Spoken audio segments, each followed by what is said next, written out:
Brought to you by Charity Mobile. Switch to the phone company that supports your beliefs. All plans start under $50 before taxes and surcharges. Use promo code TRADITION at CharityMobile.com for a special offer.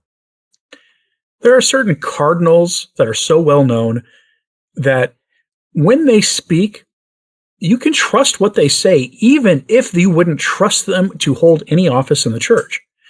They have attained such influence that they feel that they can speak freely, especially in the aftermath of attaining some major personal victories in the so-called reform of the church. One such figure is Cardinal Walter Kasper, who since the 1980s had tried to impose an error that comes from the Eastern Orthodox Church onto the Catholic Church. And that error is giving Holy Communion to divorced and remarried Catholics. For the Orthodox, it was obviously divorced and remarried Orthodox. In their practice, you can get divorced up to 3 times for some reason.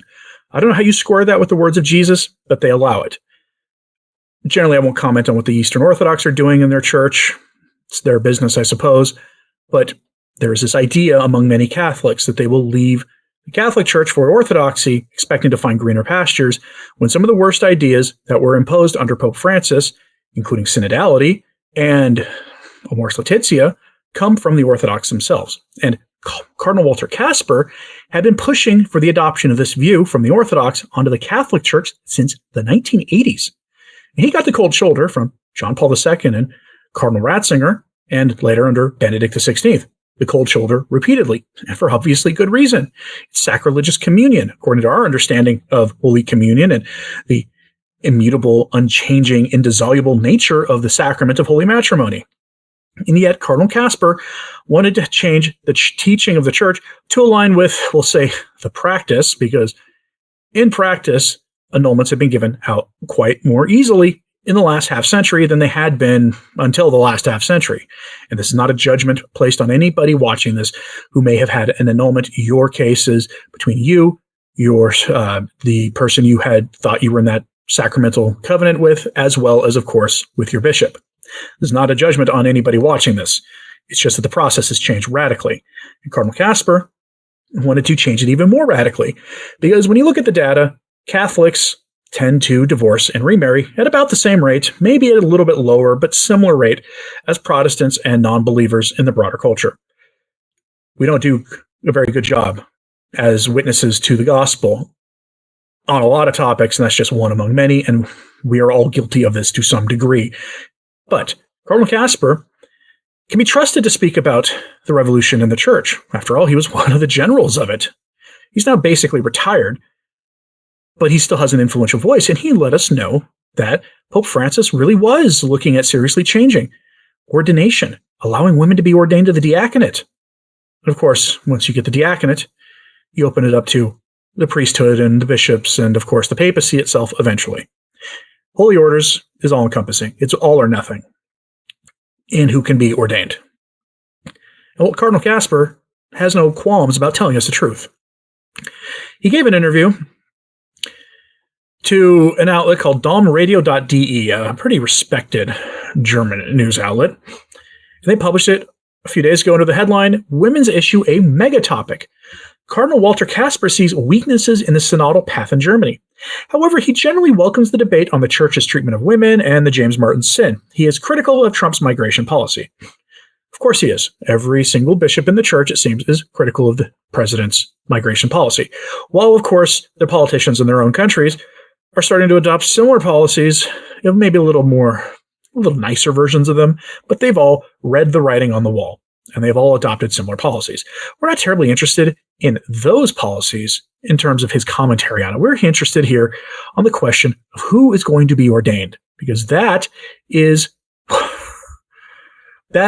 the subject du jour of the lead up to the original synod on synodality. Because as you'll find out here, a couple of very high-profile conservative cardinals intervened and got Pope Francis to back off of any thoughts of ordination to the diaconate, at least according to Cardinal Kasper. From the article, quote, according to Cardinal Walter Kasper, the Reform Initiative synodal path of the Catholic Church in Germany does not include everyone contrary to its claim. From this perspective, the synodal path is not a synod, not a shared journey, Kasper said in an interview with the magazine Cicero, which will be published in the June issue on Thursday.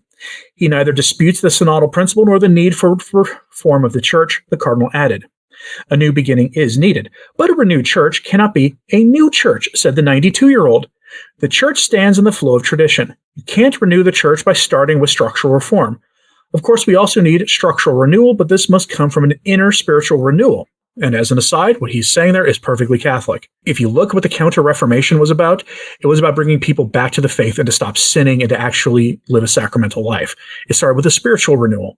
So what he's saying there is 100% Catholic. And that is how the moderists typically operate.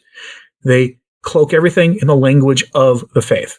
He continues, the Central Committee of German Catholics, which supports the reform process, has earned great merit as a voice in society and politics. It urgently needs to return to that, especially today, Kasper said. However, when it comes to matters of faith, the broad church base and the voice of the other local churches should not be ignored. Some things have gone wrong there. We Germans often think we can do this alone and tell others what to do. According to Cardinal Walter Kasper, the position of women in society and in the church has become a mega issue, and it urgently needs to be further discussed, the 92-year-old said in the interview. Much has been done in many local churches, including in Rome, and women are taking on roles previously reserved for clergy, Kasper said. At the same time, he recalled the Pope's role in this matter. It is certainly wrong to think that the Pope, if he so desires, can decide alone whether women will also be able to access the priesthood in the future. Let's pause there for a second. And that sounds like he's saying, oh, you can't ordain women. That's not what he's saying. He's saying it's wrong for the Pope to decide this alone. When you look at the participation of the Synod on Synodality, the broader church, and you see the data behind it, the laity were pretty close to a majority on wanting the women, the diaconate to be open to women, ordination of women. That is why the synodal process is so dangerous. The worst catechized generation in history being given influential leadership roles in the church. It's a recipe for disaster. Let's go back to what the Cardinal has to say. For such fundamental questions, he says, the Pope needs a global, theologically based moral consensus within the entire church, the Cardinal said.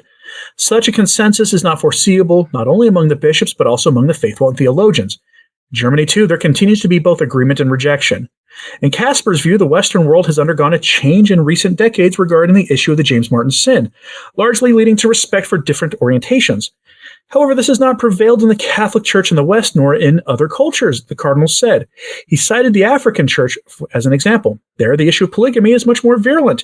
The Church must endure these tensions and must confront modernity but not unthinkingly adapt to the spirit of the times. According to Kasper's assessment, Pope Francis wanted to promote relaxations regarding celibacy and access to the priesthood, but also not risk a rupture or split within the Church. My assessment is that Francis certainly wanted to change something, but Pope Emeritus Benedict, together with Cardinal Robert Serra, successfully intervened at the time, said Kasper. The 92-year-old is a Cardinal Emeritus of the Curia and former president of the Pontifical Council for Promoting Christian Unity. He also sharply criticized U.S. President Donald Trump for the whole migration issue. Not relevant to our topic here. But who's surprised? Really, who is surprised that Francis was considering this? And that it took apparently Benedict XVI working behind the scenes and Cardinal Serra working behind the scenes with him to intervene. Francis always kind of joked that he would be the Pope to cause a schism. Obviously, that didn't happen. Although it can be argued that the Church has been in a de facto state of schism for a very long time. But I don't doubt what Cardinal Kasper here said at all. He has never shied away from telling you how the sausage is made, about the reality of things behind the scenes, no matter how unsavory those facts are. Just a lot of people don't want to listen. They don't want to believe it. Because it will tell you, if you do think about these things, that things are far worse than we ever really wanted to consider in the hierarchy of the Church. This is why you should pray for the Holy Father, Pope Leo XIV, because he is showing signs, very clear signs, of continuing Francis's program.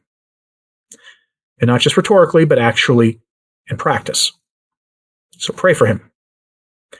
The prayers of the faithful are a strong antidote to the inclinations to go with the signs of the times, especially when those signs of the times are not good. I'm curious what you have to say about this. Let me know in the comments, please. Hit like and subscribe if you haven't. It certainly helps. Sharing this on social media helps a lot, too. And as always, Pray for the Church. I'm Anthony Stine. Ave Maria.